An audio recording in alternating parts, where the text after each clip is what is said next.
অনেক আশা এবং স্বপ্ন নিয়ে দিয়েছিলাম। প্রথমে এক জায়গায় গিয়েছিলাম, সেখানে বেশ কয়েকদিন পর আমাকে বললেন যে আমার ছেলের দ্বারা হয়তো আবৃত্তি সম্ভব নয়।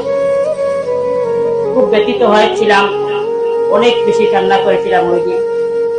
আল্লাহ তাআলার কাছে এত করে চাইলাম, আল্লাহ তাআলা দিলেন না। তো আপনাদের প্রতিষ্ঠানের সম্মানিত প্রধান শিক্ষক জনাব হারুনুর রশিদ সাহেবের সাথে পরামর্শ করলাম। উনি বললেন যে চাচা কাজ করেন, আগামী মাসে আমার এখানে পাঠিয়ে দেন, আমি কিছু দুইদেরকে দেখি। সেই যে পাঠিয়েছিলাম, আজকে আমি আল্লাহ তাআলার শুকরিয়া আদায় করি। তার উস্তাদগণের অক্লান্ত পরিশ্রম এবং আল্লাহ পাক রব্বুল আলামিনের অত্যন্ত দয়া এবং মায়ায় আমার ছেলে আজকে কোরআনের হাফিজ হতে পেরেছে। আমি একজন হাফেজে কোরআনের বাবা হতে পেরেছি। এটা আমার জন্য কত বড় পাওয়া আমি আপনাদেরকে ভাষায় বুঝাতে পারবো না।